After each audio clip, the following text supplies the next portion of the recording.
Man, hopefully these past couple episodes of me driving absolutely awfully will actually get remedied in this episode. But who knows? We'll see. Maybe that just jinxed myself as per usual. But what is up, people? It is me, Monster58, and welcome back to another episode of Need for Speed Hot Pursuit Remastered.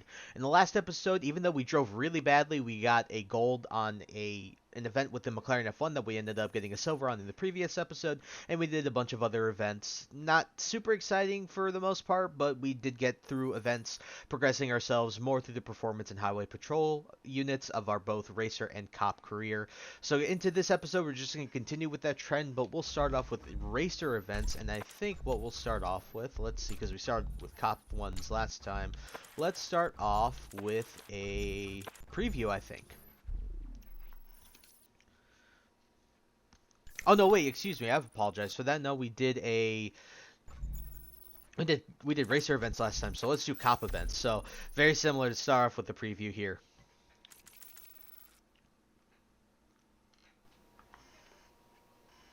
The Bugatti Veyron 16.4 is one of the key milestones of 21st century automotive engineering. The technical requirements were challenging. Top speed above 400 kilometers per hour and in excess of 1,000 horsepower. Quad turbocharged 8.0-liter W16 powering all four wheels means one thing: insane acceleration.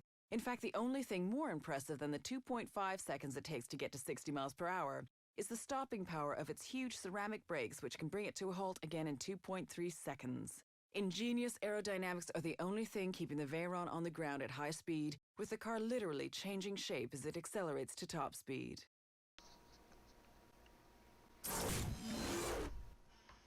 I think with the Veyron, I think this is also in discussion for one of the greatest cars of all time, because very similar to the McLaren F1, the McLaren F1 is a representation of the culmination of automotive engineering before it got to the McLaren F1.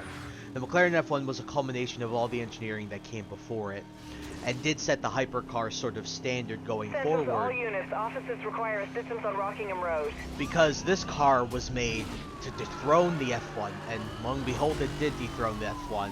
And this car did set the standard for modern hypercars to take stage. This car defines the hypercar, at least in the modern age. And yeah, the McLaren F1 I also mentioned does the same, but we can't deny the prowess that this car had and the effect it had on the hypercar and exotic car industry.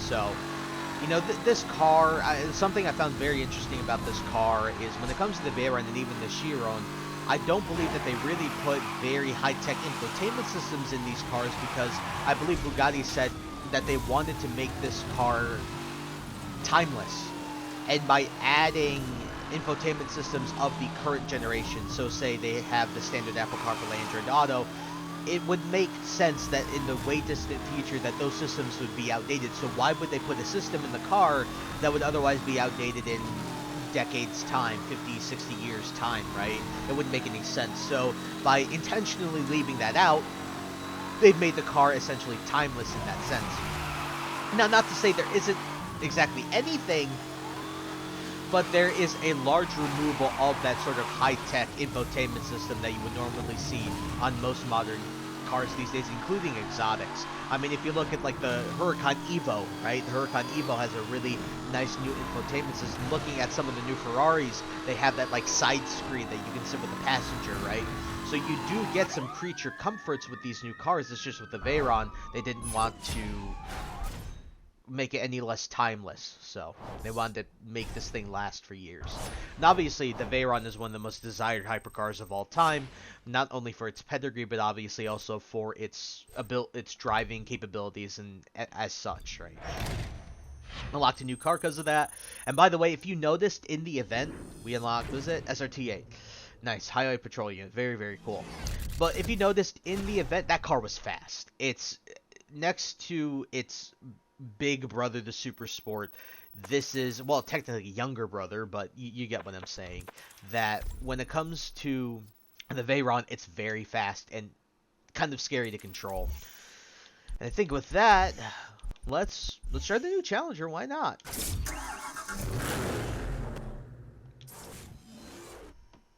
since we just unlocked it. I'm going to do a hot pursuit here to spice things up a bit. Obviously, getting into the time trials and such, I'm really talking about the cars themselves and, you know, the impact they've had on the industry, stuff like that, right? Now, this is an exciting event where we can have some fun screaming and hollering.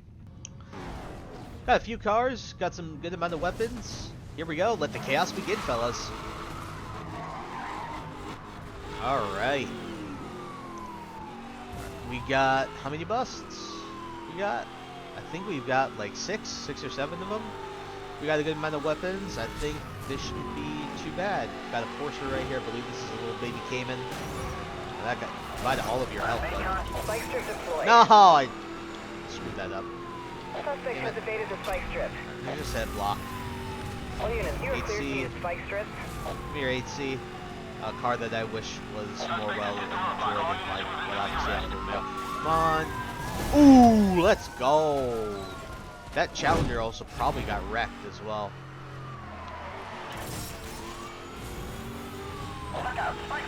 Get him, yeah. Jesus. Oh no. That was close. Okay. Helicopter. Pursuing officer, be advised, there is more incoming. EMP, boom! Bam! Oh, nice! And he ran into like a traffic car, I think, and then I just slammed into him again. Oh, bye Maserati. Get wrecked. He's not dead yet, but we'll get him. We'll get him. Come here, Camaro. You're a much better car than mine, but... Ow! Ow! Okay, fair enough. Fair enough, fair enough. Oh, wait! I thought I busted the Challenger. No, I got the Camaro. Come here. Oh, the Challenger. Come here, buddy. Wait, I'm not in range? Oh, come on. There's no way I'm not in range. That blows. I don't have any spike strips, so this guy will just have to get... Come on, we need the block.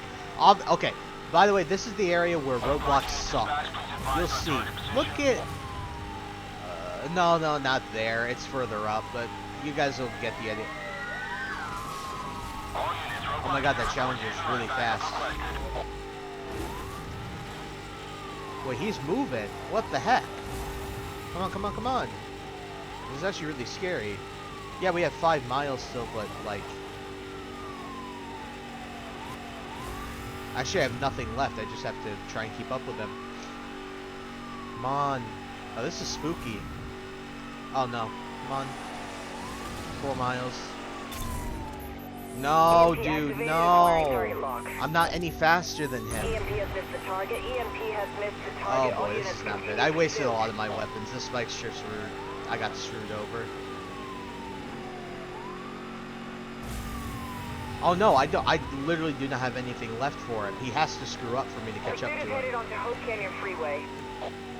And it's not helping that I have a Maserati Gran Turismo on my butt. No, I don't think I'll get this, guys. Oh no, this isn't good.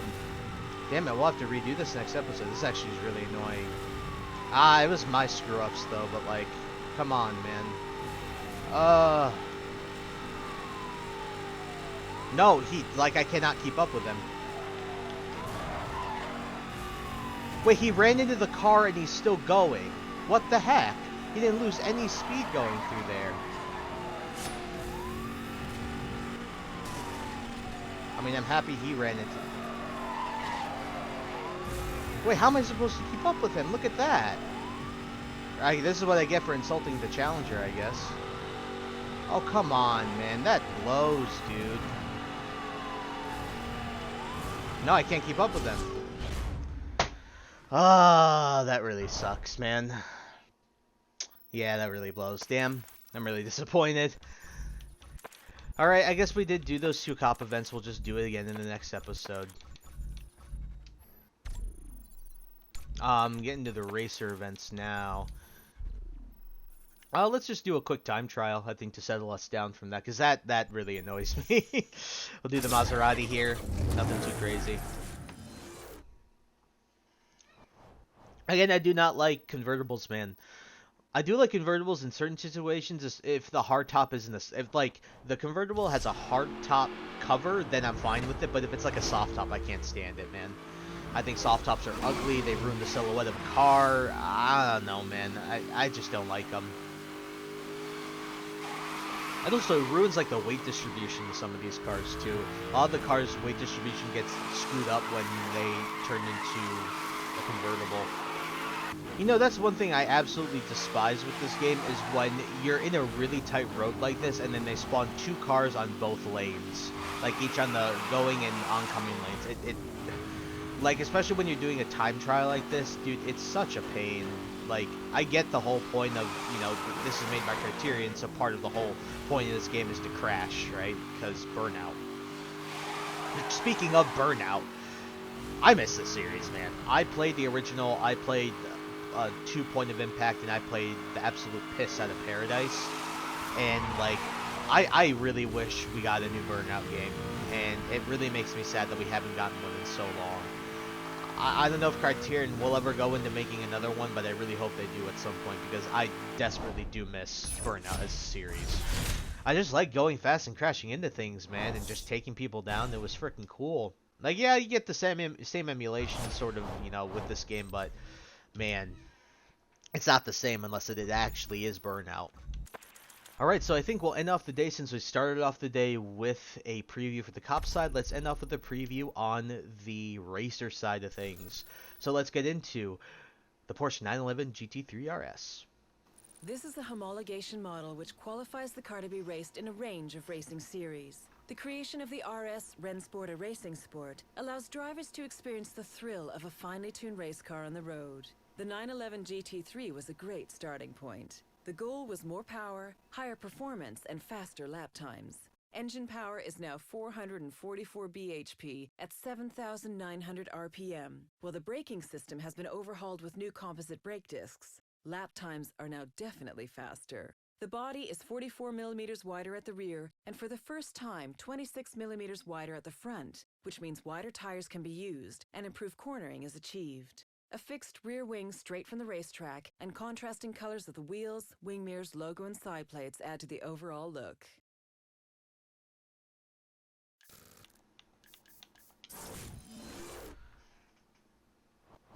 You know, when it comes to this generation of GT3, I've always had a soft spot, because this is the first generation of GT3 I ever saw. And I believe it was with this game, and also with Top Gear as well. This generation of GT3 was definitely like an eye-opener to show you how good Porsche can be with engineering cars. Sure, these cars are crazy, they require a good amount of skill to drive, but damn, these are fantastic cars. Again, as I've stated over and over again, Porsche and German engineering is peak. Absolute peak. I mean, if you look at the Nürburgring lap records for production cars, obviously I might be blanking off the Nürburgring, but you can't deny that a lot of those records in recent modern memory have been set by Porsches, and for good reason. GT2 RS set it, I know the GT3 RS did set a record as well. You know, we talked about it in previous episodes, it's just, you know, it's incredible, right? I have to think, this car these days makes, like, I believe the recent generation of GT3 makes around 600-some horsepower from a naturally aspirated V6. How do you get that much power out of a V6 engine? Like, that is crazy to me. Even if it's like 560, if I'm getting that wrong, something around there, it's still absolutely bonkers that it's around 550 to 600 horsepower for a naturally aspirated V6 engine. I always found it crazy when the guys over at Nissan were able to get around that much power out of a GTR engine. You know, those are hand-built engines as well. I always found that absolutely bonkers. Ooh. A little spoopy right there. Also, just so you know, you guys can get the understanding for how this car sounds, I'll just give you guys a listen for a little bit.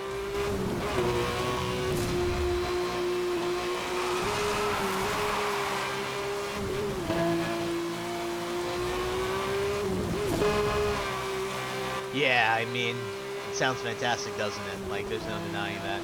Got a minute, and we got about 2.5 miles. I think we can do it. I didn't run into anything. It might have been slow on a couple turns, but I don't think anything too crazy. Also, I love the white on this car. The white is fantastic on this car. You know, I remember an episode of Top Gear where I believe they did the first, like, race across London, I think they did, with the different modes of transportation. I believe Jeremy was in the boat, I think Hammond was on a bike, and I think James was in the car, and then Stig was taking public transportation. I remember the funny thing at the end of the episode was how, like, the Stig never made it to their destination, and what ended up happening was he was, like, mesmerized by I believe it was a white GT3 that was parked in the parking lot. He was like banging his head against like the cage of the parking lot, wanting to like drive it. Obviously, really freaking funny. Again, one of the first times I think I saw the GT3. I also believe it was in their America special as well, where they took the 458, this GT3, as well as the AMG, the SLS AMG. So. Yeah, gotta love this car, man. Definitely set the standard for years to come when it comes to Porsche. And we did get one new car. What did we end up getting? What do we got? The Bentley Continental Super Sport. A very, very amazing vehicle. I remember when they made the GT3 version, or I think they made it, and they planned to or they made it, and that thing looked glorious. It was supposed to emulate the GT3 racing series. But with that, guys, I think that is a fantastic place to end. Even though we didn't get gold in all the... I'm still really pissed off at those. We didn't get gold in all the events. I need to We'll definitely tackle this in the first part of the next episode. That's damn sure. With that, guys, I think that's a good place to end off the episode. So, thank you guys so much for taking the time to watch this video. Please like, comment, rate, subscribe, share this video with your friends. Also follow me in the socials linked in the description below. In the next episode of Need for Speed Hot Pursuit Remastered, we will continue to do some really cool stuff with the Performance of the Highway Patrol Unit series, and we're going to be doing that and hopefully continuing to work our way towards the next series and next unit. So with that, guys, I thank you again for taking the time out of your day to watch this video, and I'll catch you guys in the next episode. Peace out. Built for racetracks, master of the road. For 20 years, the 3 Series has been entirely devoted to the world of motorsport. The 4th generation BMW M3 Coupe is all about adding the finishing touches to perfection. A light, high-revving, naturally aspirated V8 sits at the front of the M3. With a peak power of 420 bhp at 8,000 RPM and an 8,400 RPM redline, the M-Power engine performs best when it's spinning fast. A distinctive carbon fiber reinforced plastic roof helps reduce weight and significantly lower the center of gravity, while bonnet vents, rear spoiler, and diffuser effectively minimize uplift. Motorsports is the DNA of the BMW M3 Coupe. High ambitions and the right mind can take you so far. It's like you lived a few lifetimes. Take off from a break off from the weak minds. They can stay soft. You can change lives. You create.